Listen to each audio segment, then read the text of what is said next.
Welcome to the Area 67 Music Channel. My name is Mikey Vegas. I'm your host, and I'm a mix engineer, producer, and today we're going to be doing a little um, video about Studio One Pro, the new Studio One Pro.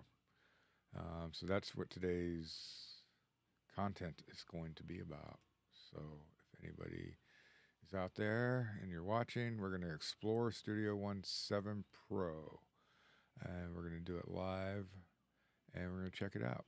So I'm on the Studio One website right now and just kind of reading over what new features they've incorporated. So they say that there's over 30 new features and improvements, like fast and intuitive editing and mixing, integrated pattern workflows, time-aligned drums, award-winning notation, and rock-solid live performance. So it looks like they've added Splice Integration, which is really cool. I'm a Splice user, and I've been using it for a few years, so it's really cool being able to integrate Splice into Studio One. I'm looking forward to seeing how that works. It's really easy to drag and drop directly into your DAW with Splice, but it's nice that it would be built in so you can just match it with your loops and stuff like that. AI-powered stem separation, an integrated launcher, and Deep Flight 1 are all new features. Well, Deep Flight 1 is a new feature, upgraded feature from the previous version in 6. Let's see what else we got here. We have perfect integration loop-based production tools. So it looks like they're just upgrading the interface a little bit for beat makers out there. So, all right. So I just wanted to go to the page and kind of check out the different things. Looks like they got the launcher, which looks like if you're familiar with Ableton, it looks like a scene, different scenes, different clips. So it's nice that they've incorporated this. You got the splice integration, the stem separation, which is pretty nice, Deep Flight 1, and global transpose, which is nice. So you can change the key globally without having to go into each individual track to change it, which is a pain in the butt. So, all right. So I just wanted to kind of look into that real quick and see what that was about. So I'm just going to push this off to the side real quick, and we're going to open up Studio One. And all right, now we should see Studio One. All right, so again, I'm the only one here right now, so I'm going to wait till anybody else comes back in. But basically, this is the new Studio One Pro 7 front page. This is what you're going to see when you open up Studio One 7. It all looks pretty much the same. It doesn't look like there's any changes on the front page, just in case this is your first time checking out Studio One. Again, this is your front page. This is what you'll see when you first pop in Studio One. You can make your choices from here. So I'm going to open up a new session. We're just going to make it a blank session here. All right, Studio One is open. We have a blank session. So some of the features that it said that it had were Splice integration. So I've already downloaded this software. I was going to download it with you guys, but it was going to take too much time online to do. So let's see about the Splice integration. So if we come over here to the browser tab and open that up, we're on the home screen. And basically, it's just giving you a list of the tabs at the top here. And we're going to see that it has a Splice tab. So we're going to go to that tab and open it up. And it's going to connect us to our Splice account. I'm currently not subscribed to Splice. I've had it for a few years, and I've got so many loops and samples from Splice that I need to cycle through those before I continue to keep paying. But I'm not saying that it's not a good idea to join up and be a member of Splice. You will get a number of free samples and sounds from Splice for Studio One members, so that's a good feature. So it looks like they've created a search bar up here, so you can search for what kind of sounds you're looking for based upon vocals, snare, bass, so instrument sounds, genres, top instruments, and just popular searches. Okay, so you can always go here. So let's just go to trap, and just hit trap and see what pops up. It's going to pop up a bunch of trap loops, and these are the most popular loops that are out there right now. So let's just kind of cycle through them and see if we can activate one here. And not hearing anything, so let me just change my settings here so we get some output, which is real easy in Studio One. I just go to my I/O settings. Actually, I don't even need to do that. Just go to my mix window, and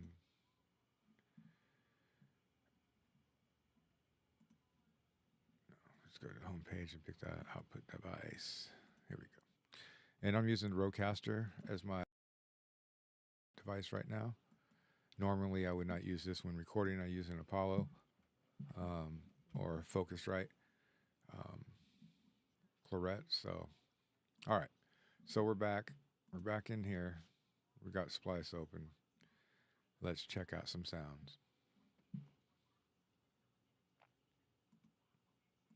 All right. Still would help if I got the outputs one too. All right. Here we go. All right. So you got kicks. Let's see.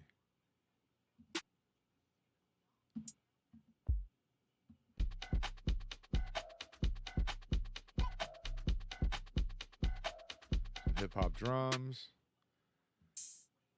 And as you can see, these are the most popular results. Over 279,000 results, almost 2,800 or 2,000, 280,000 results for just trap. So you can always narrow this down from most popular to, let's say, let's do a synth. Let's find some melodies here. Let's find a melody.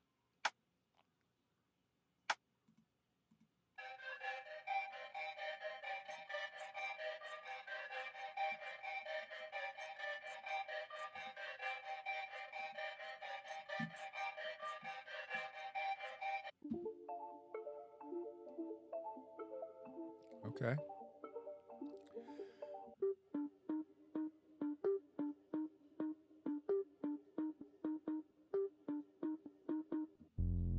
All right, so they got some nice sounds in here. I'm going to go to what's included here. So these are what's included in your Studio One. So let's see what's included in Studio One. And it looks like 107 results for synth. So let's try one of these. Check it out. All right, some 808s.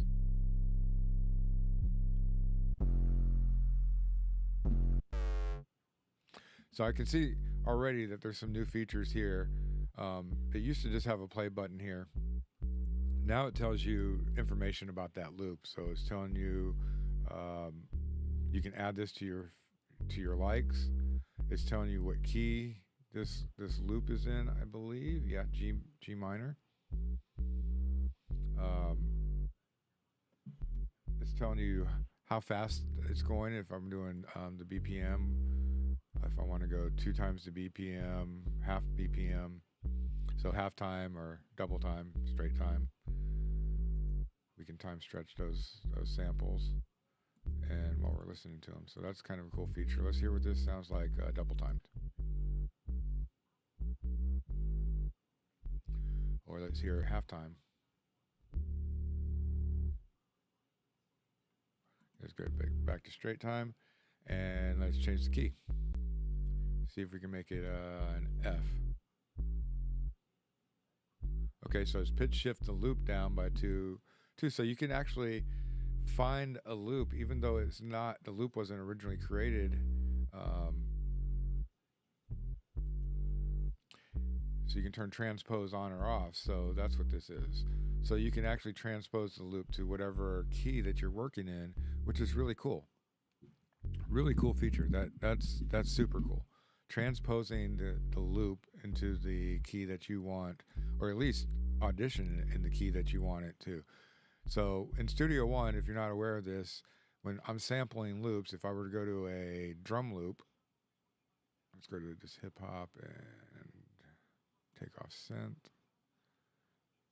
See what it gives us. Let's just play one of these loops. Okay, so if I'm using one of these drum loops, it's going to play at whatever tempo that my session is set at. So if my session was set at, say, 100 BPM, which I'm going to change it right here, you're going to hear it slow down because it's playing at the same tempo.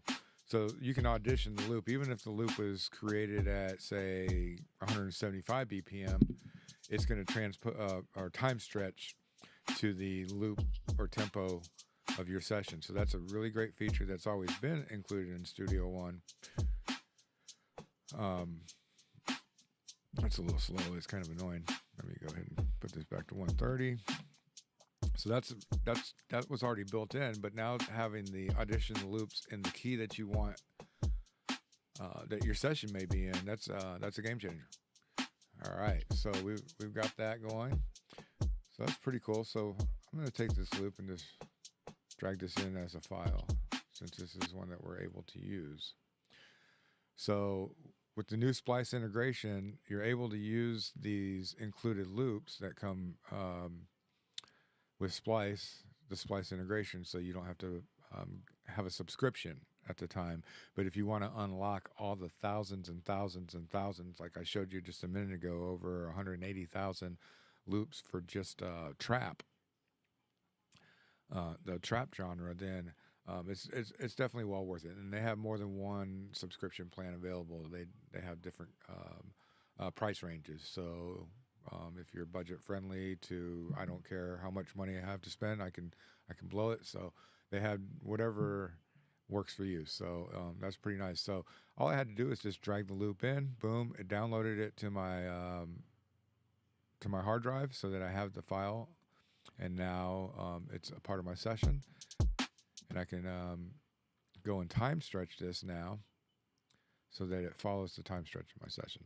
Now, the one cool thing in Studio One, if you're not familiar with it, when you first create a session, it will ask you in the session if you want to have the time stretch on or not. So right here, stretch audio files to tempo. So anything that I would drag in would automatically time stretch them for me. I like to have it off just so that I can hear what it sounds like just without it. And all I have to do is come over to the inspection window, click on the eye, and then come over here to time stretch that, and you'll see that it conformed to my tempo. And now I can loop that, and I'll have a perfect loop, a little 4-bar loop. Let's turn that loop on, and I can play that loop. So now that loop is in my file tempo, which is really great. So that's a cool feature that Studio One has. So in addition to this exploring the Studio One sounds, I'm also going to, I'll probably show you some other features that are already built in for your Studio One, those people who are interested in maybe coming over to Studio One from another DAW. All right, so that was Studio One Splice integration into Studio One. That's one of the new features that they have available. So that's really, really cool. I like that. I like that a lot. I'm going to go ahead and find an instrument to go with this. Let's go ahead and find a little piano part here. See what's going on. Let's find something that works with it. So we'll just go ahead and play the loop. And we'll audition one of these.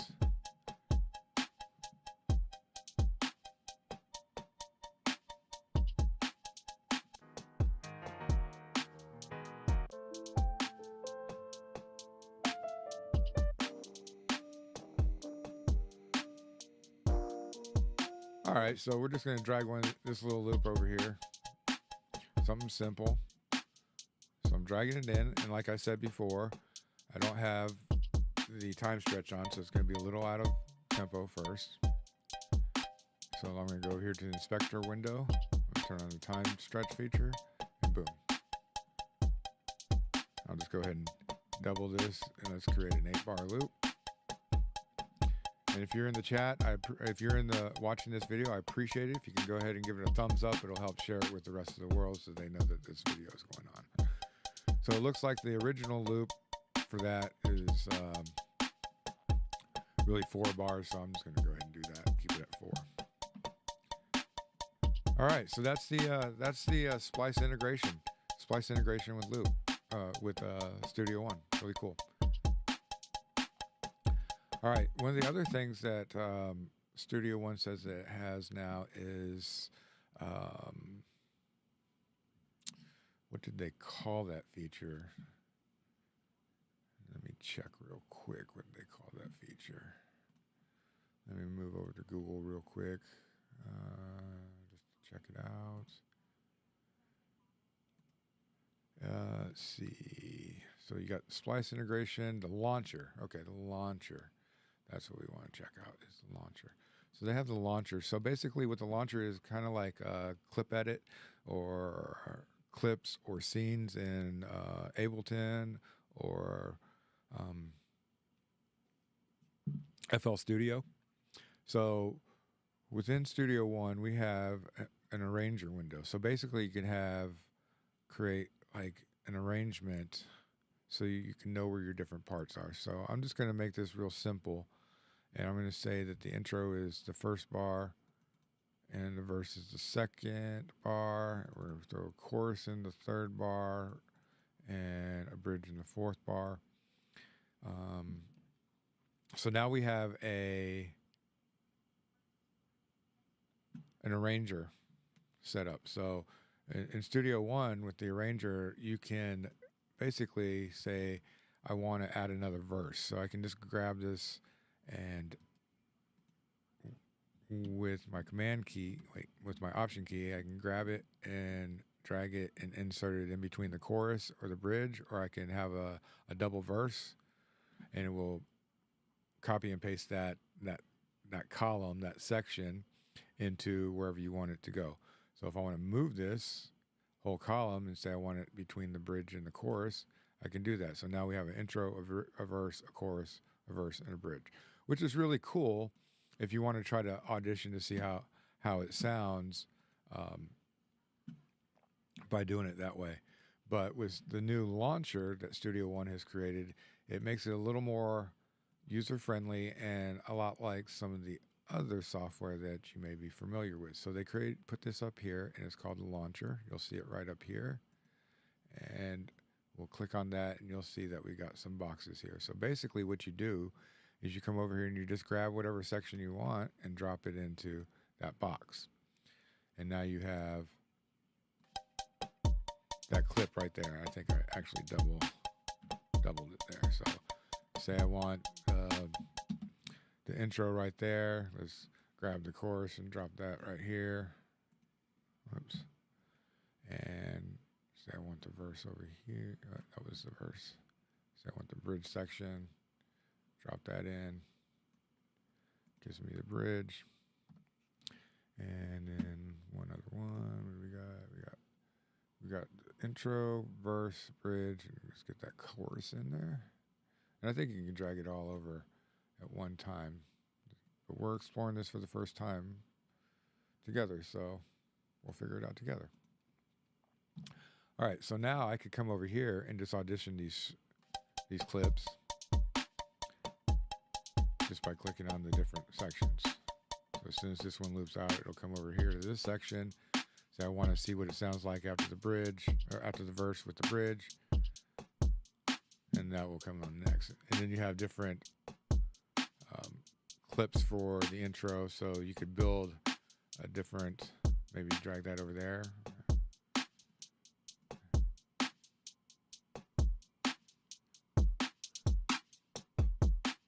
So it's playing the two clips at the same time, so you can create different combinations of sections together into different clips, and then audition those to come up with different mixes, essentially. So that's really cool. That's a really cool feature. I like that feature in Studio One. It reminds me of Ableton a lot, and that's a cool feature. So the cool thing about Studio One is they're always updating and upgrading based upon what users like, not only its current users, but users from other platforms. We want to try to bring other users over to Studio One from Cubase, from FL Studio, from Logic, from Pro Tools, from Ableton, and it helps when you bring a lot of those same features that they're used to in those softwares. So not only is Studio One really innovative, they're not afraid of looking at other softwares to see what people like and what we're missing.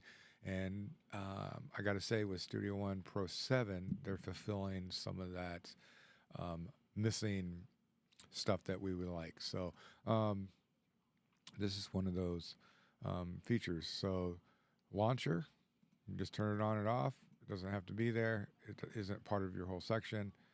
You can just highlight this whole thing, and I think you can just drag that over and drop that in. There you go. It was much easier than I made it out to be.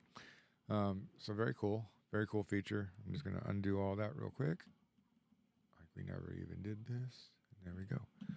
All right, so that was the new launcher feature in Studio One. And if you're watching this video, please give it a thumbs up. Say something in the chat. Say hi. Let me know that you're here. It'll help at least push this out to other people watching live videos right now and let them know that there's this video going on as well. So we've talked about the Splice integration, and we've talked about the launcher feature. There's a couple other features in Studio One, like tempo detection, and there is also stem separation. So if you're a producer like me, sometimes I have artists who come with mixed down tracks, and I don't have the stems of, say I want the drums or the bass line or the melody line separated so that I can do a better mix of the instrumentation before we start recording vocals. Because a lot of times when you're recording vocals onto a stereo mix, the vocals just don't sit right because you can't actually get it into the mix. So with stem separation by Studio One, and I'm pretty sure Logic and some other DAWs have this available, it just really helps producers and mixers like myself take those stereo mixes and break out some stems to at least give us some ability to mix those vocals in and not let it just sit on top of the mix, but actually fit into the mix. So I'm going to exit out of this real quick. We're going to go back to the main window. If I see we got a few people in here, so just say hi in the chat. Go ahead and give us a thumbs up. Subscribe to the channel if you haven't already subscribed. It'll really help push this out to other viewers that are out there right now. So I'm going to open up a new session, and we're going to drag in a loop and check out the detection feature, if it detects the loop very well. And we'll check out the stem separation. So we'll do a couple of tests here. So I'm just going to open up one of my drives here, and I'm just going to bring in a loop. Let's see. Go to client files and just grab something that a client would have brought in to me as a loop. So let's see what we got.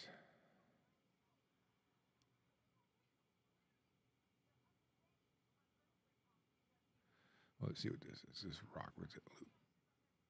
All right. So I just dragged in a loop. We're going to see what this loop is real quick.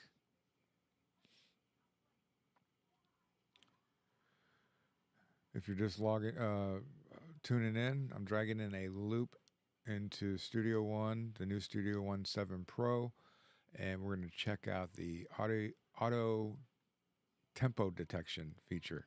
So we have a loop. Let's hear it real quick. I guess I should get the I/O correct. That would help. There we go. All right, so we have a basic loop here. Let's see what we got. Something very similar to what an artist would bring into me to record over. A lot of times they'll bring in a YouTube beat and ask me to record vocals onto that. So I'll have to set up the tempo, determine the tempo, and figure out, set up my session based upon that.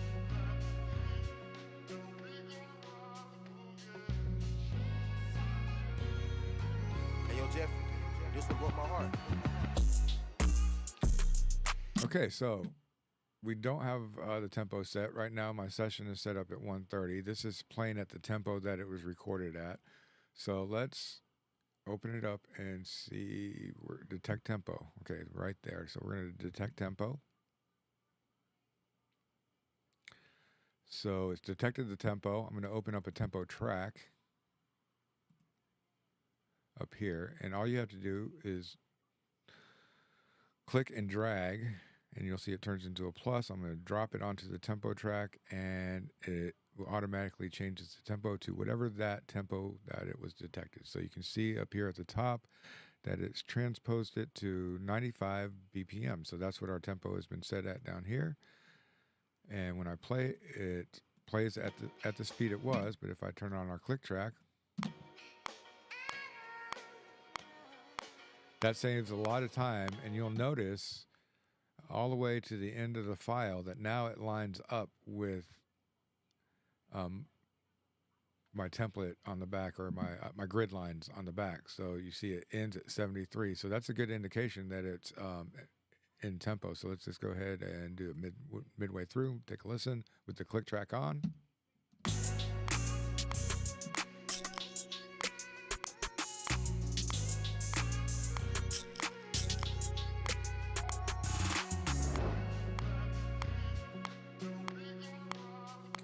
So this is great for two reasons that I can think of off the top of my head. One, as I said, say a lot of hip hop artists like to grab beats from YouTube, or they buy beats that aren't tracked out, and they'll bring in a stereo mix like this. I have to go through and take about 10 to 15 minutes of my time to detect the tempo, set it up so that it's fit to the grid before I can start recording. And that takes up a lot of time, and you don't want to do that. So having tempo detection built right in makes that work really, really well, and helps eliminate a lot of that setup time. So I can detect that tempo, drag it up there, and boom, we know it's 85 BPM or 95 BPM, and we can off and running. So we have a click track, it's set up with on the grid, and everything looks beautiful. So that's one reason. Another way is, oftentimes I will record, say, a solo guitar player, say acoustic guitar player playing a solo track that they've wrote by themselves, but they didn't write it to a click track. They don't have a drummer playing with them. So the tempo is never like a straight tempo. It's never like a 120 or a 100, just dot, dot, dot, dot, dot. It's usually fluctuating a lot. So it's fine to record them that way, but when you go to edit, or if you want to bring in another instrument, say a drummer or another guitar player to play along to that track, it's hard for them to follow because there's no click track available for them to do that with. With this, it would allow you to bring that performance in, throw that up there onto the click track, and it's going to adjust the tempo and all the fluctuations. So you're going to hear that click track adjust. So it might be tick, tick, tick, tick, tick, tick, tick, tick, tick, tick, tick, tick, tick, but it's going to adjust to that player's feel, which is really nice. And it's great to help get it on the grid too. So detecting the tempo and then kind of adjusting it to the grid to get it more in time is very, very helpful feature. And I appreciate that Studio One for doing that. So it's going to save a lot of time. So that was tempo detection feature. Again, all you have to do is drag the loop into Studio One. You right click on it. You go to tempo, detect tempo. Once it's detected, I've opened up a tempo guide up here, and I just dragged that up. I just clicked on the track, dragged it up to the tempo track, released, and it automatically filled that tempo track in at the tempo. And you'll see that at bar 73 here that it automatically goes back to the original tempo that I had set in my session. So that's really cool. It's also great for metal bands that like to record, and a lot of metal bands will change tempo during the song. So this makes this a lot easier too. So all right, so that was the tempo detection. Now we're going to do stem separation. So we know we got a track here. Let's turn the click off. Go ahead and close up the tempo track so you don't have to look at it. So we got a bass line, we got some drums, and we got some vocals and a melody. All right, so I'm gonna right click and I'm gonna go to separate stems, and it looks like it's got a key command of Command U, and it gives us a stem separation, what stems we want to extract from the audio.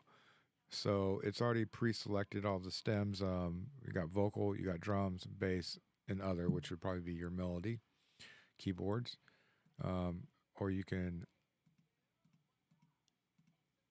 select which ones that you want. So that's a really cool feature. I'm going to go ahead and do them all. And it says consolidate, selected stems are bounced to new track. Okay. All right. So they're all going to go bounce to a new track. So let's hit OK, and let's see how well the stem separation works and how quickly it works. So we got like 73 bars. I want to say it's probably about 3 minutes long of a track that's going to separate stems for us. So it's working on the stems. You can't see that part of it right now because I'm only sharing the Studio One screen, not my whole screen. But it says it's going to take about 1:43 to separate the stems. Once the stems are separated, we'll audition each one and compare the final separation to the actual audio file and see how close it got, and if it would work for mixing some hip-hop vocals into. So if you're out there and you're watching, I'd appreciate you just giving us a thumbs up, and that will really help us get this video out to other people that are out there watching.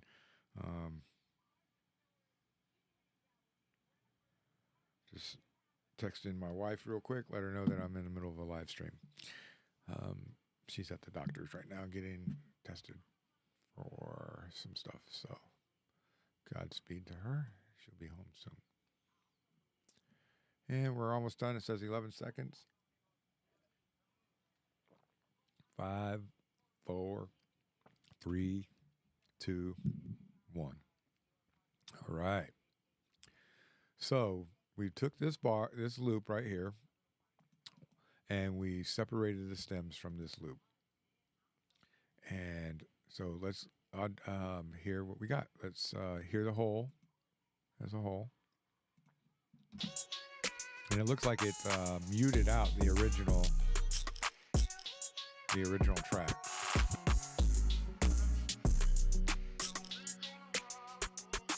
So it sounds just like the beat. So I'm interested to hear how the stem sounds. All right, so let's hear this first stem and see what it is. It looks like it might be vocals. Yep.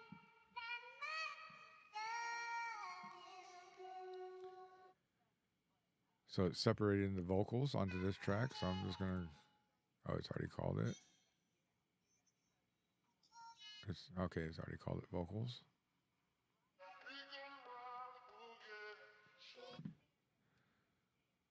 Hey, yo, Jeff, this one broke my heart.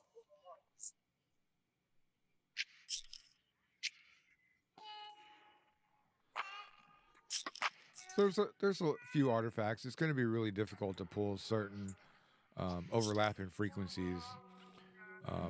So it does the best that it can. And for what I understand from other reviews is that this is a new feature for Studio One, so it'll probably get worked out a little bit better over time. From my understanding, Logic has a little bit better of a stem separation ability, but hey, any ability to separate stems from a stereo mix so that we can mix vocals in is better than not having anything at all. So this is nice. So that's the vocal stem. Let's see what this next one is. It's the drum, so we're gonna add that in.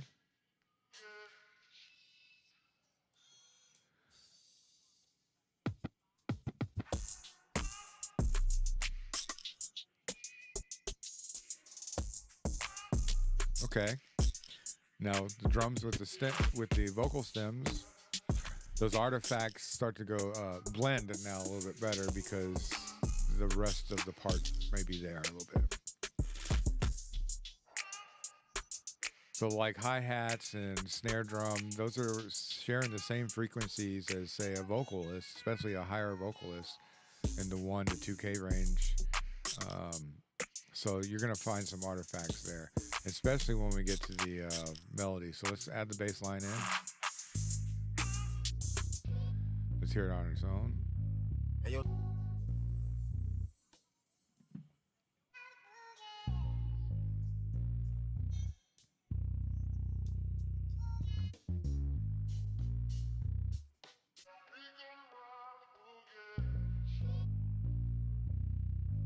Hey, yo, Jeff, this one broke my heart.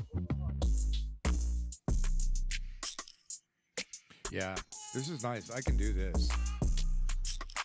Because a lot of times all I really need to do is mix, do a little processing to the bass or a little processing to the drums, because a lot of times they want you to turn,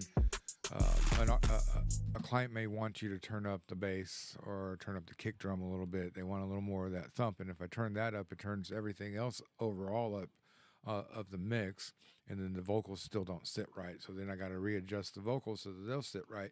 So it's a constant like adjustment. So any hip hop artists out there, and you happen to be watching this, if for nothing else, for nothing, if you don't know how to record yourself, but just having Studio One available so that you can take the beats that you got and taking them and putting them in the stem separator and taking those stems with you to the studio will make a whole hell of a lot of difference for your mixes, and it would sure make your mix engineer and producer very happy. So stem separation seems to work really well on Studio One. Let's add in the melody and see what that sounds like by itself. I hear a little bit of the vocals got caught up in there, but that's expected. The melody is, depending on the instrumentation, it's going to be very close to the frequencies of your vocalist. So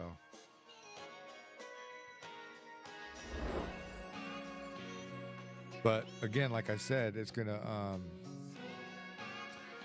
if you play the melody with the vocals together, some of that artifact that you hear in the vocals isn't going to be there because the melody's got the leftover pieces. So you can kind of hear it there where it's getting a little artifacty because it didn't know what to do with the higher pitch, higher frequency drums. But that's fine. That's fine. Like I said, most engineers just want to be able to have something to set it in, set the vocals in, and this really will help. So let's hear it all together. Especially in that section where we're hearing the artifacts because of the drums.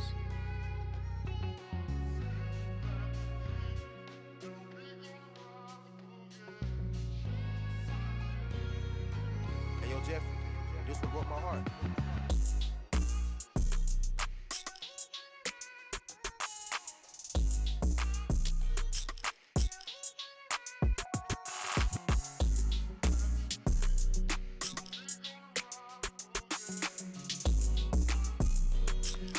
All right, so yeah, that's really nice. That's a great feature that Studio One has added. Stem separation. That's a game changer. That's a game changer not only for Studio One, but for the other DAWs as well. If you have this built into the Logic or FL Studio or Ableton, Pro Tools, if any of those other DAWs have these features built in, tempo detection and stem separation, just those two alone are game changers. They really help recording engineers do their job a lot more efficiently and gives them more options, especially in this day and age when most hip-hop artists bring in stereo mixes of the beat and then want to record vocals on top of that beat. It just makes it so much easier to separate the stems and then record the vocals and then do your mix. So kudos to Studio One for adding stem separation into Studio One. Complete game changer. Complete game changer. I'm loving that, and it makes me a little anxious for my next session. Um, so we've covered the launcher, we've covered splice integration, and we've covered stem separation and tempo detection. And it looks like we'll check out global transpose next. So we'll just go ahead and keep this loop that's in here as our global transpose. So basically, it looks like they put a transposition right next to key and the tempo right here. So if we have a track, and let's see, let me go open up the last session that we had open. This one right here. And let me just go ahead and get back to input output. Not sure why we're not getting any volume here.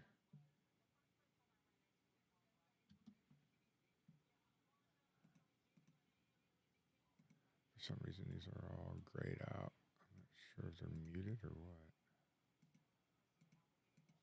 They're not.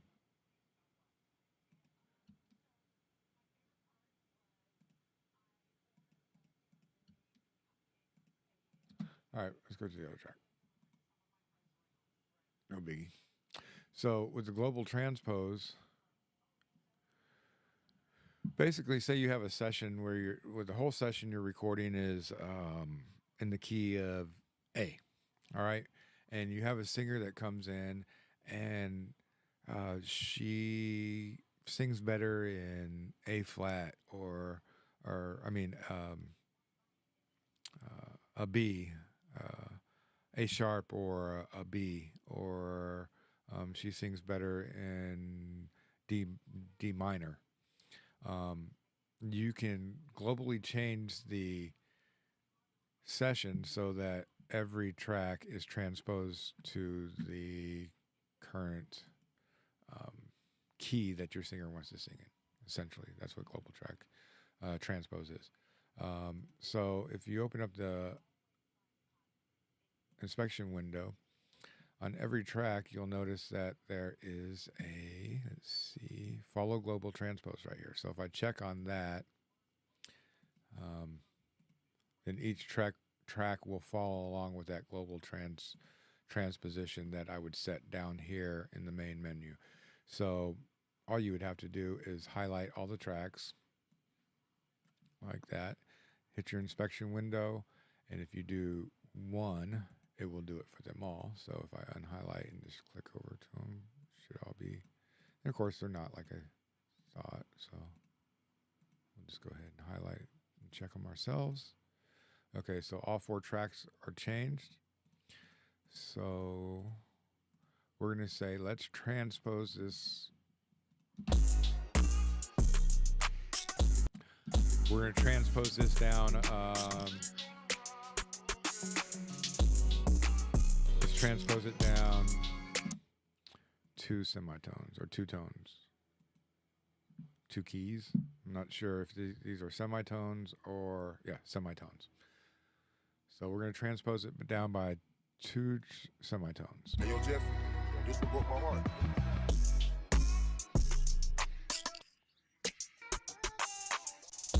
So that's the original.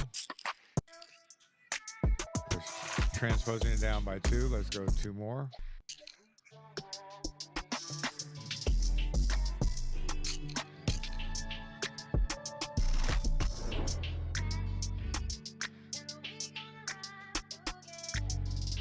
So that's pretty nice. That's a pretty nice feature right there. So all you gotta do, if I want to change it back to the original, just hit 0. And now we're back to the original key of that song. So if you have a singer in and they're just not able to hit the, that's just not their key. That's just not their key to sing in. Global transpose is really, really the way to go. And I highlighted the tracks as opposed to the over here on the actual track names when I did that global transpose. So if I highlight all of those, hit the I, and then say I uncheck it, they all should be following the same. Yep, they all do. So it's very easy to do that. Very easy to set it up. You don't have to go individually in and change them all. Try to find the key that works, and then go and change each one of those tracks to the transposition that worked for that singer. All you have to do is highlight each one of these tracks all together. Boom. Open up your inspector window. Click on Follow Global Transpose. All of these tracks will be following the global transpose that's happening down here. So whatever I set here. So if I say I want to bump it up by 2, we'll just say 2, not 12. 2, please. All right, now it will transpose this by 2, and it will pitch it up. Not pitch it up, but it will transpose it up by 2 semitones to the next key, or half key. Not key and half key. You know what I mean.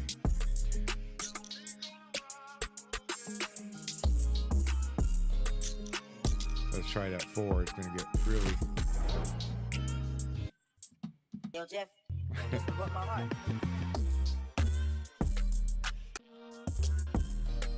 So if you notice, it's changing the key. It's not changing the speed. So it's pitching up and pitching down things, but it's not changing the tempo of the song or how they're performing the song. So it's all being performed the same. It just may sound like Mickey Mouse is singing. And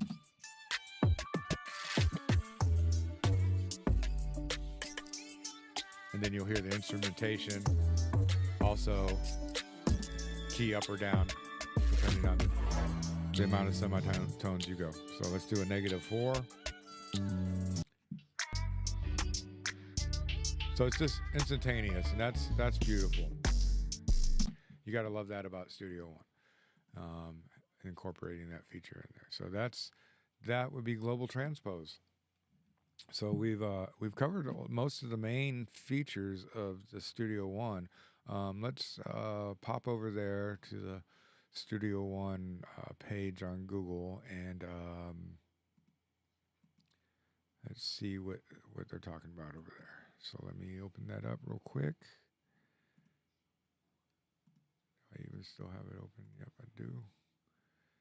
And let me go to my OBS and change to that real quick, because I want to see what other features they have available that I haven't got to explore yet. And that's the whole reason we're doing this. We're doing this together. We're doing this live together so that we can see how this thing works. Let me open that up. Okay. Why are we not seeing? Oh, it's because I got Studio One open. My bad. All right. So we got Deep Flight 1. So it looks like the Sound Machine Deep Flight 1, kind of like a synth, is now available as a standalone virtual instrument in Studio One. So that's pretty cool. So yeah, that looks like it's the main features that they talk about.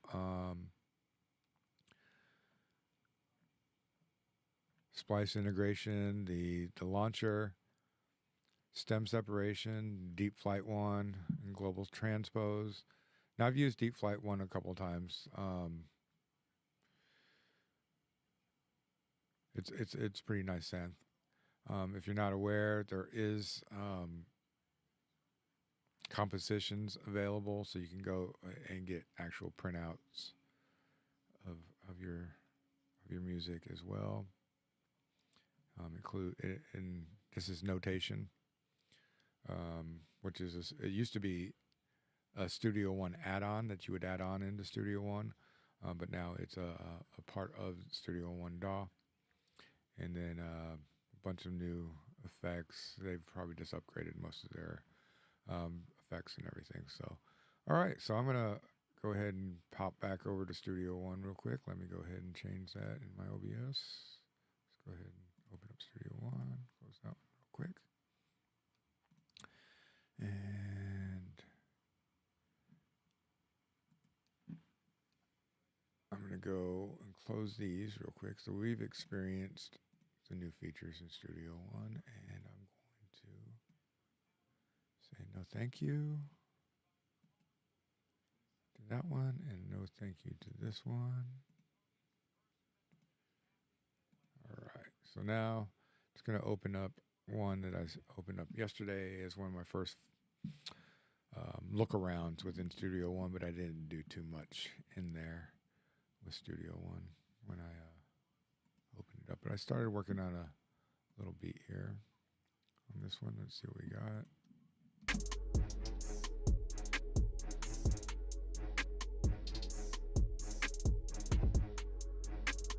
So that's one that I was working on yesterday. Let's go and open up the other one that I opened up a couple days ago as well.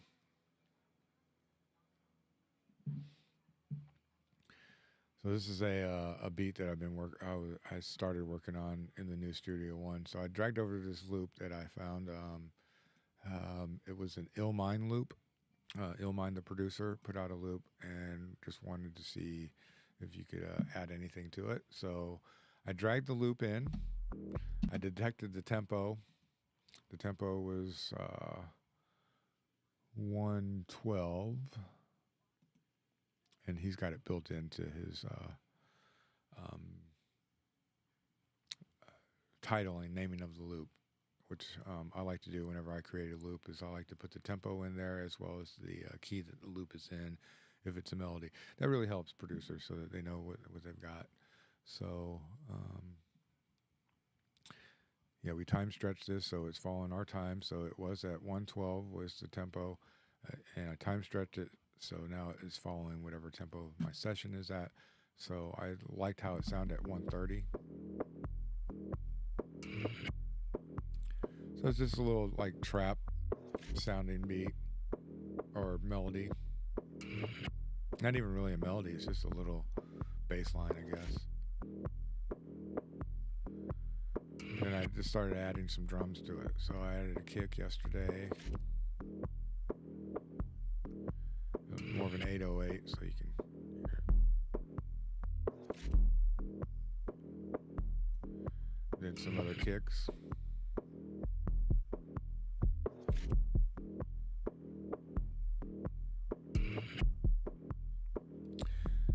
And I like multiple kicks. I'm not like your average producer who just, well, I don't want to say that. A lot of producers will just use one or two kicks and build their drums up that way. I like building and building and building, and creating some different types of beats so they really kind of bounce. So we got add one more kick, so we got 4 kicks, 3 kicks and 1 sub, which is going to be the 808. Just giving a little bit on that downbeat on every bar.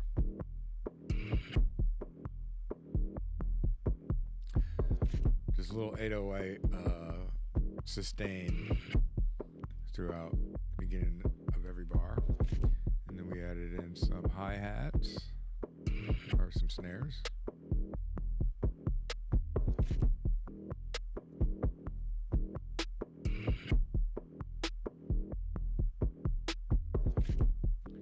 Then we got some hi-hats. I like lots of hi-hats, different hi-hats. I just don't like, it's hard to come up with just a hi-hat that people haven't used already, like a rhythm that people haven't already used. So I like to combine different rhythms and syncopate them together so that it comes up with its own type of hi-hat track. So here we go.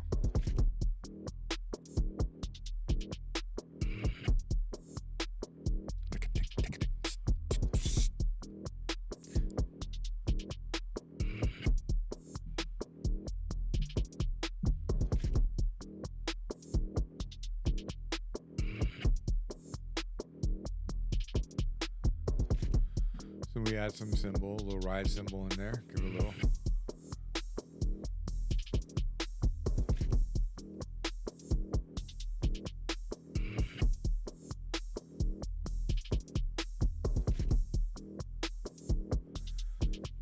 And then we'll add a little synth in. used Lead Architect, which is the new synth, which is really cool. You can play with the tone after you've created it, and arpeggiate it, repeat it, add some reverb, add some delay to it, which is nice. So that's the synth that I used for that little sound right there. Then I came in with some presence, with a little cello, a little staccato cello, giving a little something in between those stabs.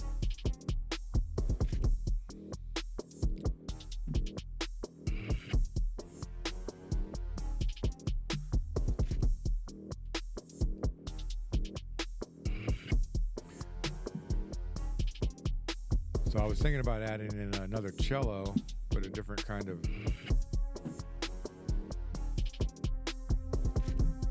more as like a pad.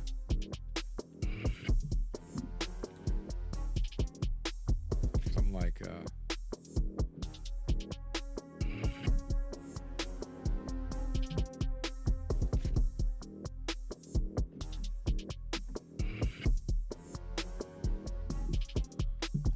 I appreciate that CB the chef.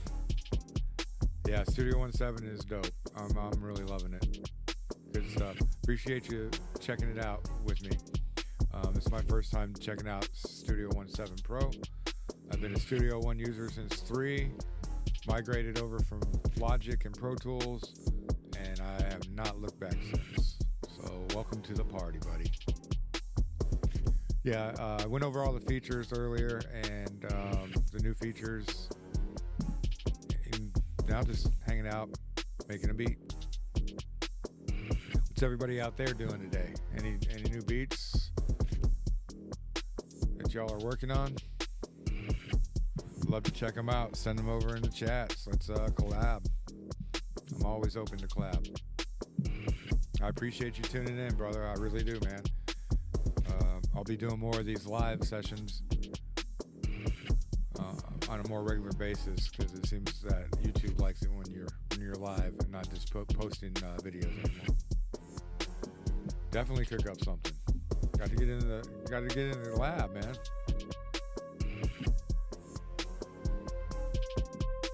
Go ahead and record that. Or show.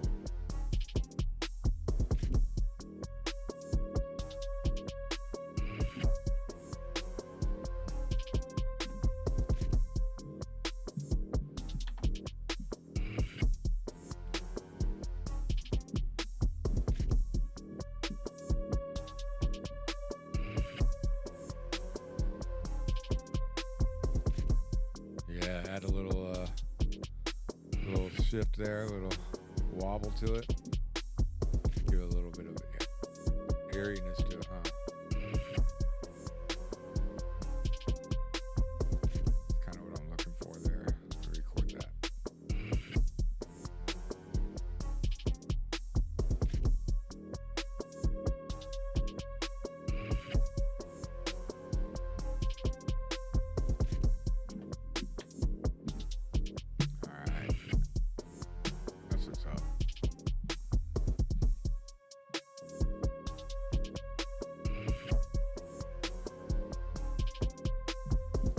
I'm kind of digging that.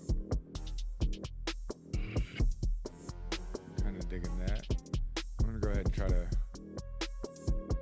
Got some basic parts here. Now I'm going to go ahead and just kind of set up an arranger track so I can start creating an arrangement based upon this. So I'm just going to go ahead and duplicate all this out. Make it about 65 bars.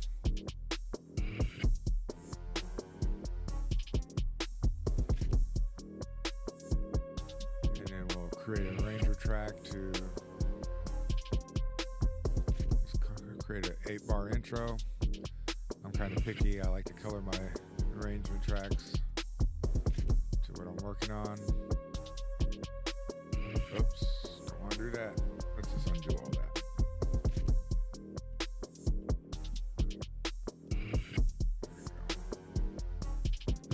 Let's do a 16 bar loop or a verse. A little 16 bar verse. Everybody likes a little 16 bars, right? So I like to do my verses in blue. And then we'll do a little 8 bar chorus. I like to keep my choruses green. Let's bring a verse back after that chorus. Another 16. Let's title that verse. I don't like using the word chorus. I like using the word hook. That's just me, though. That's just me. What terminology you guys like? Chorus or hook? Let me know in the chat. Chorus or hook? We'll make this a bridge. We'll make it a bridge outro. How about that? Something a little bit different. A little bridge to an outro from the verse. And I usually like to make that like a little orange. Gives you some color separation there. I like that. All right.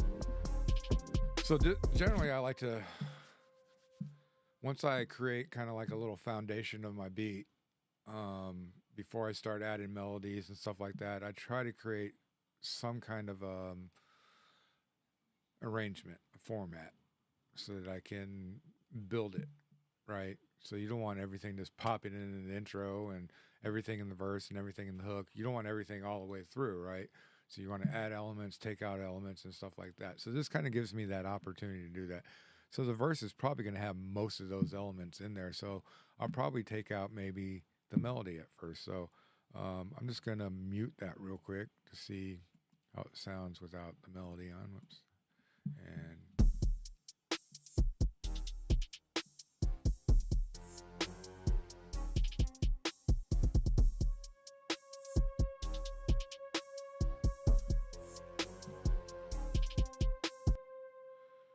that could be like a bridge too, where it just breaks out.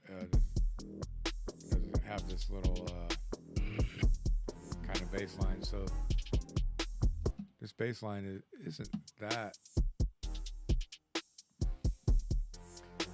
There's not a lot going on in that bass line, but there's enough that when it's gone, it feels naked.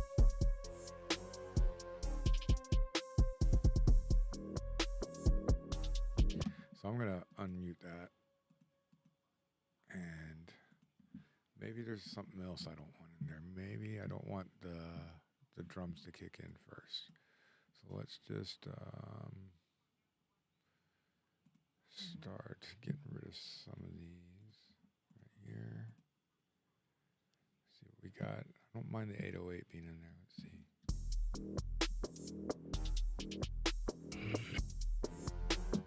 Still too much information. I'm still giving too much.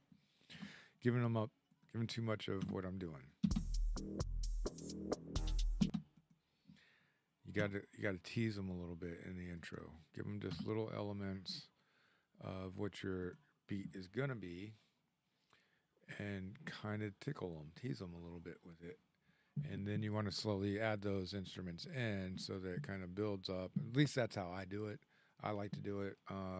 My intros and my outros that way, kind of build them up, and then kind of tear them down towards the end, so that it kind of creates an atmosphere. I don't want the atmosphere to be just this the whole way through. I'm going to add other elements, but it's going to give me the space and creativity to do it in those areas that I need to do it in. And if I lay that out in advance, it makes it a little bit easier knowing that, hey, I'm going to have 16 bars. It's going to be a verse. So maybe I don't want too many things going on there like I would in the hook. So it helps with creativity, because you're not thinking about, hey, how could I use this somewhere later on down the line? So building a basic foundation, I think, is really important. So even the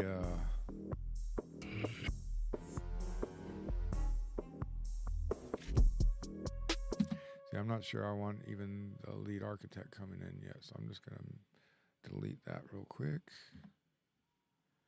And see what we got.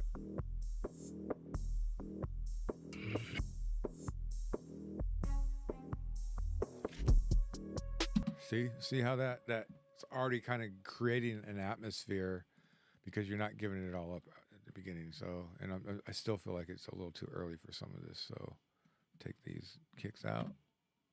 See what we sound like now. Let me know what you think in the chats. Give me a thumbs up if you like how it's sounding.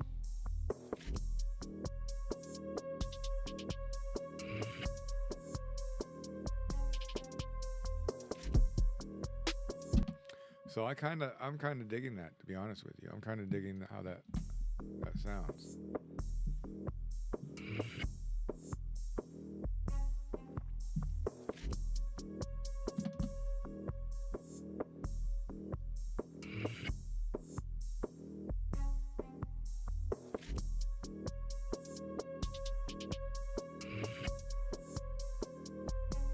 I kind of want this cello to start at the beginning, you know?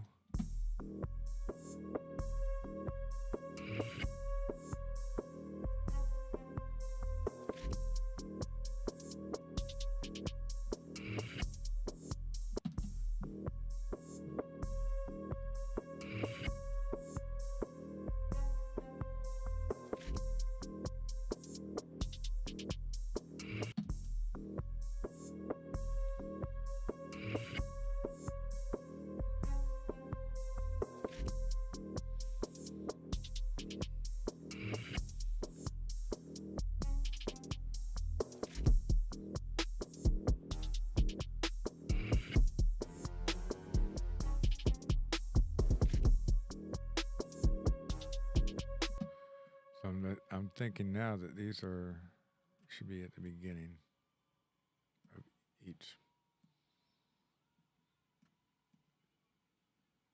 instead of the second half. So say every other one like that.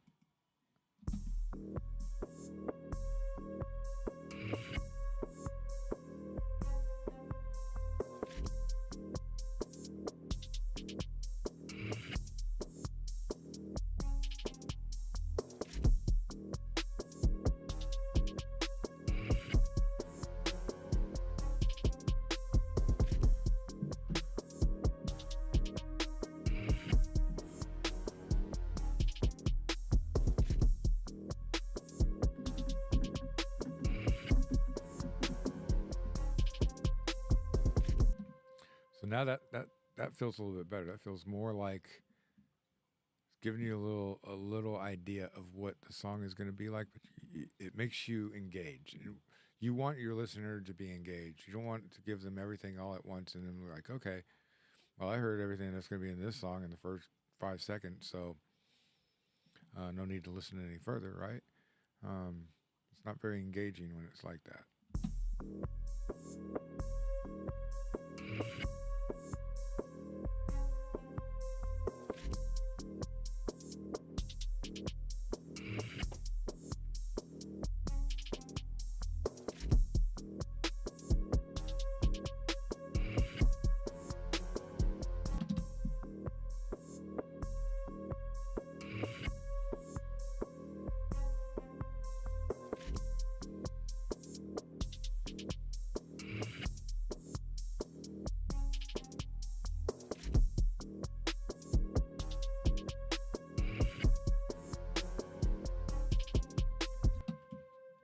So I'm kind of digging that, but I feel like it may be a little too short for an intro.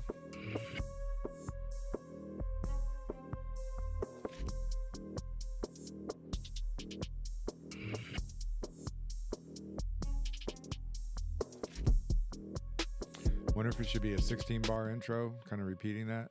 Let's double this and see what it sounds like doubled and going into the verse. So really, it's all about building. So again, if you guys are just checking in, I'm exploring the new Studio One 7 Pro and gone through all the new features of that they have, and I'm building a beat right now. So this is the foundation beat that I created.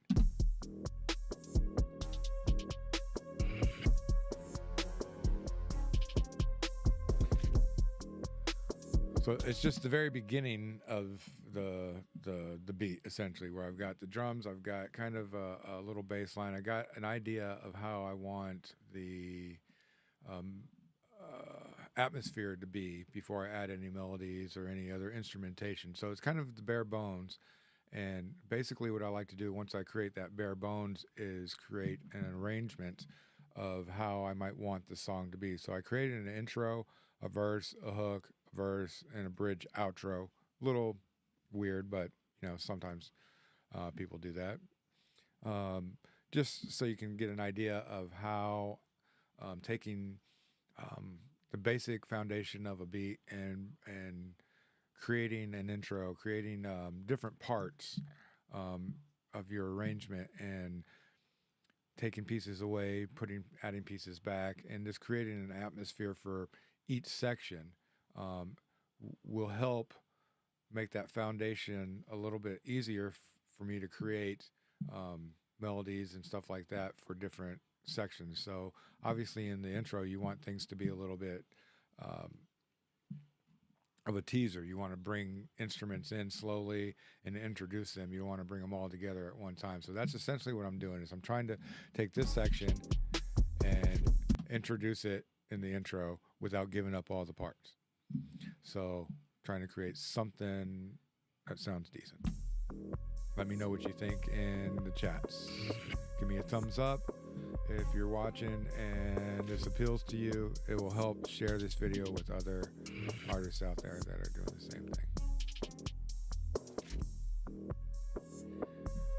So you heard how the hi-hats drop out right here, these hi-hats. So what I'm going to do is I'm going to bring these two back over here, and let's try this. So we've extended the intro out by another 8 bars. Instead of having the hi-hats, the second round of them come in, or the first round of them come in at the second half of this, let's have them come in here.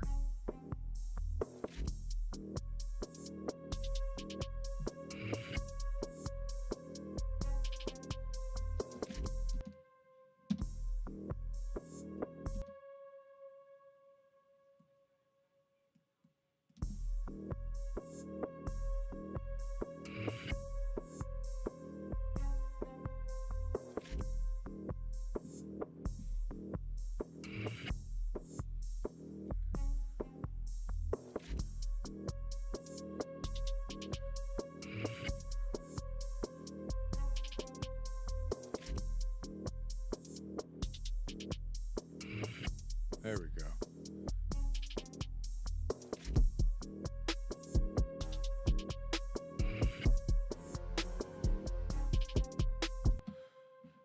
Now this part right here, the ba-da-dum-bum-bum, I'm just gonna drag a copy of it over there and see how it sounds.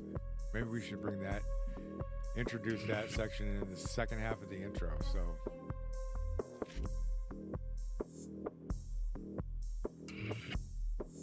all right, so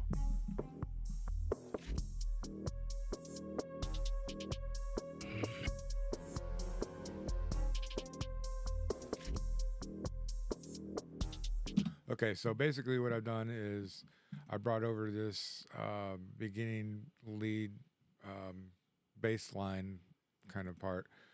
I was introducing it in the verse. I decided I want to bring a little bit of the introduction of it into the intro. So you can see all the parts that we removed from the intro that were in the verse in our basic foundation of this track so far.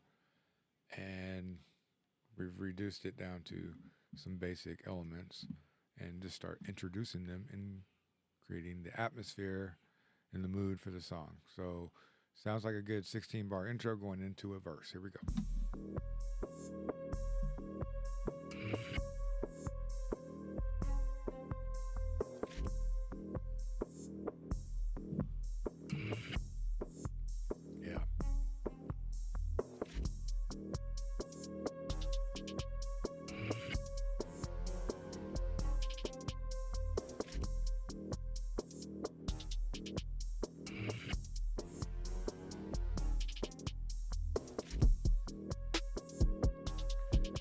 Now that feels good. That feels good. So we've introduced all the instruments. We give you a little teaser at the beginning. You know, it's kind of dark, eerie type of vibe. Kind of get to feel the tempo. Okay.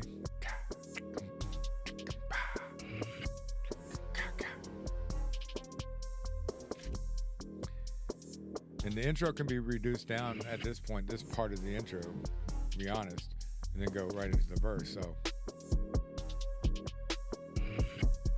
this is where I might come in and then add some keys, some bells, something in the verse to distinguish it from the hook, and probably remove a couple elements here so that it has its own feel. That it has a feel that's different from the rest of the song, essentially. If you guys get what I'm saying.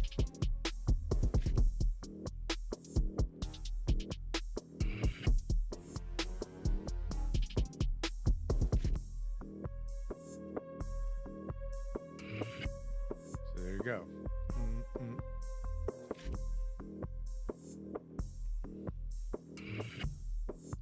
So this is like in an E minor. And the cool thing about Studio One is, like, if you know what key that you're recording in, you can open up the mix window, not the mix window, edit window, and I can look for the scale that works for the type of song that I'm working in. So if you're not really good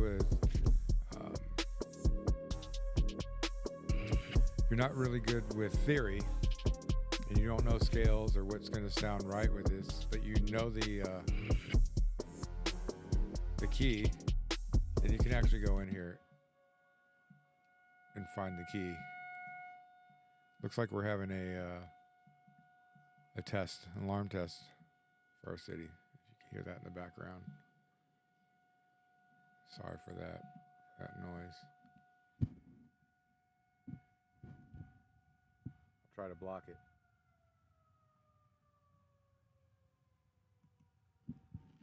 They usually do a siren test at the fire department at the beginning of every month. So I'm just going to go over here. I'm going to look at my instruments and go to, say,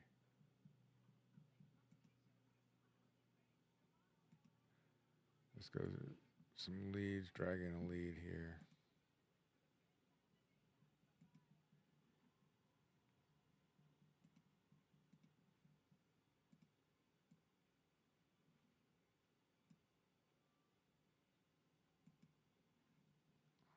Not adding it.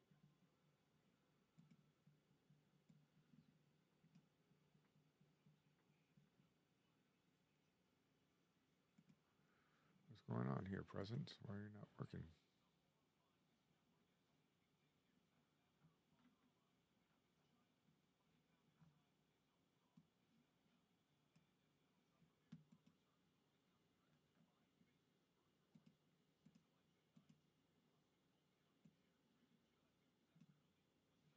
All right. Grab. Let's go in here and check out the sounds.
sound.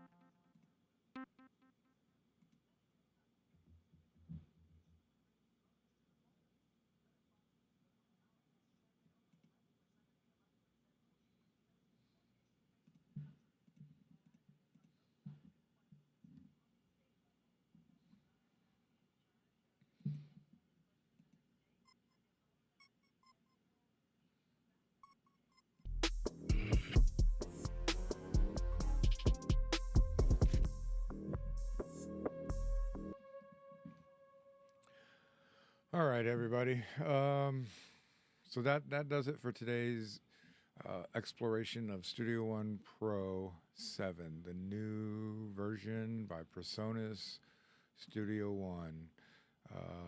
It's been a really good time checking it out, exploring the new features with you guys. Um, really excited to dig deeper into the new software, the new upgrades, and create some new music. And it's nice that they give you some inspiration, some um, new updates, new features to kind of rejuvenate, re-energize you to create music and do what we do. So I appreciate everybody for checking in and watching. I know not a lot of people saw this video, probably 4 at one time, but I appreciate every single one of you that tuned in and checked it out. And I really will appreciate anybody who chooses to watch the replay of this video. Leave me any comments in the chat.